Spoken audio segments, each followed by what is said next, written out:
Bismillahirrahmanirrahim. Assalamualaikum warahmatullahi wabarakatuh. Alhamdulillahilladzi khalaqal mauta wal hayata liyabluwakum ayyukum ahsanu amala. Asyhadu an la ilaha illallah wahdahu la syarikalah. Iyyahu na'budu wa iyyahu nasta'in. Wa asyhadu anna nabiyyana Muhammadan abduhu wa rasuluh. Allahumma salli wa sallim ala nabiyyina Muhammadin wa ala alihi wa ashabihi alladhina amanu wa amilu salihati ila yaumil ma'ud. Hadirin sekalian, Bapak Ibu, shaimin shaimat yang dirahmati Allah. Syahrul Ramadan alladzi unzila fil Qur'an. Bulan Ramadan, bulan diturunkannya Al-Quran. Untuk apa Quran ini diturunkan? Dalam awal surat Al-Baqarah Allah menjelaskan, Zalikal kitabu la raiba fihi hudal lil muttaqin. Zalikal kitab, inilah Alkitab, Al-Quran maknanya. La raiba fihi, tiada keraguan-raguan, la syakka, hudal lil muttaqin, petunjuk buat orang-orang yang bertakwa. Jadi Quran itu adalah guidance kita sebagai hamba Allah. Pemirsa, setiap pabrik mengeluarkan produk biasanya diiringi dengan cara penggunaan dari produk tersebut. Ada buku petunjuknya. Kita ingat ketika kita membeli motor, maka motor yang baru tadi bukan hanya diberikan kunci, tapi juga ada petunjuk pemakaian. Kalau kita menggunakan kendaraan kita sesuai dengan petunjuk pabrik, insya Allah motor kita menjadi awet, bagus, halus mesinnya.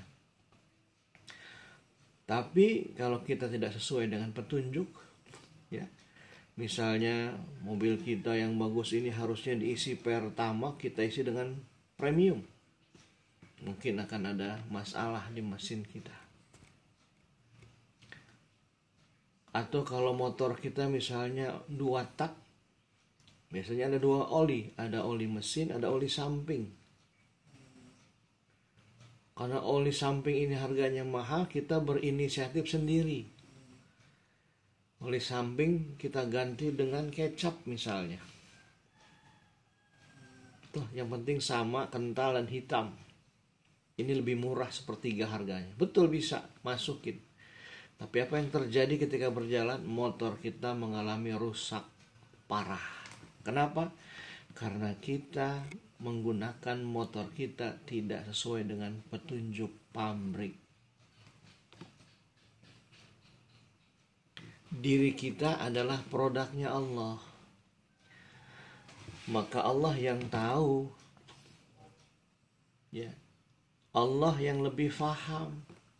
Maka diturunkannya Al-Quran ini sebagai petunjuk hudal lil muttaqin.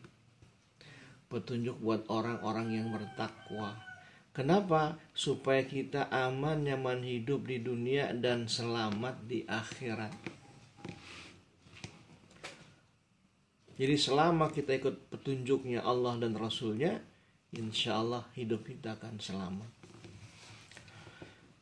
Satu hari Aisyah ditanya oleh para sahabat, seperti apakah akhlaknya Rasulullah? Maka jawaban Aisyah adalah kana khuluquhul Quran. Adalah Nabi, akhlaknya bagaikan Al-Quran. Artinya 24 jam dalam hidupnya Rasulullah adalah Al-Quran berjalan. Ketika dia menjadi suami yang sesuai dengan petunjuk Al-Quran, dia berakhlak mulia. Quran mengajarkan kita memanggil keluarga kita dengan panggilan yang indah. seorang ayah Nabi Ibrahim alaihissalam yang usianya jauh di atas anaknya, tapi begitu lembut yang memanggil anaknya. Kurang beri petunjuk, ya bunayya. Apa bunayya? Panggilan yang indah buat kita, wahai ananda.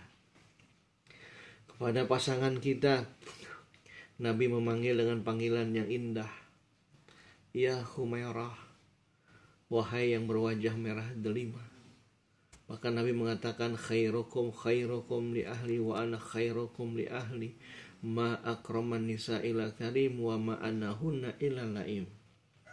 Sebaik-baik kalian adalah orang yang paling baik terhadap keluarga, dan aku adalah orang yang paling baik terhadap keluarga.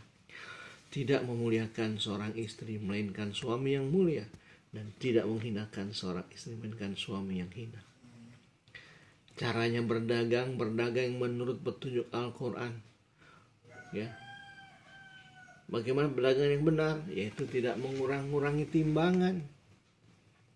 Makanya salah satu kemenangan Nabi di kota Madinah, bisa merebut pasar Madinah dalam waktu 3 tahun adalah karena moral dan akhlak pedagang yang dikirimkan Nabi ke kota Madinah. Pedagang-pedagang yang jujur, yang tidak ada pengurangan timbangan.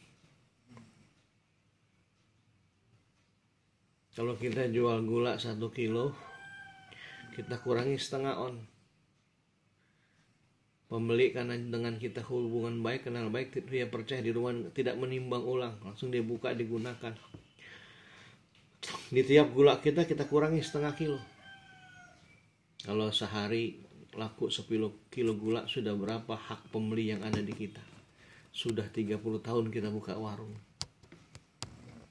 Kalau kita ngambil sebagai pedagang kain, ya, tidak jujur, tiap kali meterin kain kita kurangi 5 cm.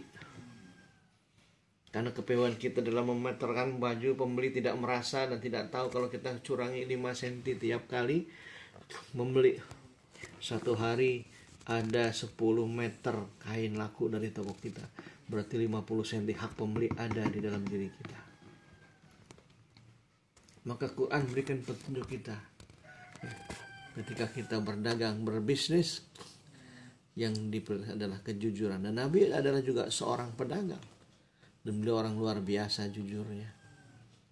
Dalam kita berpolitik, politik tidak menghalalkan berbagai macam cara, tapi berpolitik dengan cara yang halal saja. Ketika dia diangkat menjadi pemimpin, dia tidak mencari kesempatan. Lihatlah 4 khalifah yang kita kenal dengan Khulafaur Rasyidin. Ketika di baiat di Saqifah Bani Sa'idah, Abu Bakar As-Siddiq menangis dan mengucap inna lillahi wa inna ilaihi raji'un. Dianggapnya jabatan sebuah musibah, bahwa kalau dia tidak amanah akan menjadi pertanggungjawaban dan tuntutan di hadapan Allah. Ketika dia bertetangga sesuai dengan petunjuk Al-Quran, dia tidak menyakiti tetangganya, dia peduli dengan keadaan tetangganya tanpa diminta, diberikan bantuan dan membantu keperluan tetangganya. Inilah Quran. Sehingga ketika kita hidup bersama Quran, insya Allah akan memberi kenyamanan dan garansi bahwasannya orang yang hidup bersama Al-Quran, dia akan dapatkan kemuliaan, dan Quran akan memuliakan siapapun yang memuliakannya. Saudara, para sahabat menjadi mulia karena mereka menjaga Al-Quran. Kita pun jika ingin mulia, maka bacalah Al-Quran, ikuti petunjuknya, hidup bersamanya. Insya Allah kita akan menjadi teladan buat masyarakat kita. Kenapa? Karena Quran ada dalam semua seni kehidupan. Ketika kita menjadi pemimpin, ada cerita tentang pemimpin yang luar biasa. Di Quran ada sebuah surat yang menceritakan pemimpin yang agung dan mulia serta bijaksana. Ya, Iskandar Zulkarnain, orang Barat biasa menyebut Alexander the Great. Ada kisah orang-orang yang zolim juga selain orang-orang yang mulia. Bagaimana Fir'aun dengan kekuasaannya melantakkan kemanusiaan, dia mengabaikan keadilan sehingga Allah menenggelamkannya di Laut Merah. Dan banyak lagi kisah-kisah yang menjadi inspirasi dalam kehidupan kita. Makanya momentum Ramadan ini, mari kita back to Quran, kita kembali ke Quran. Maka way of life orang beriman adalah Al-Quran, dan kita diminta oleh Rasulullah SAW menjadi Quran berjalan. Maka pada bulan Ramadan ini bukan hanya kita target membaca tilawahnya setiap hari 2 juz, 3 juz, 5 juz, tetapi juga mari kita buka lagi kajian-kajiannya. Betapa banyak orang-orang di luar sana bersyahadat ketika dia mempelajari Al-Quran. Banyak bukti-bukti yang ilmiah yang menjadikan Quran ini juga sebagai buku, kitab yang tidak bertentangan dengan sains. Dulu di tahun 80-an ada sebuah buku yang judulnya menarik, Bibel, Sains, dan Al-Quran.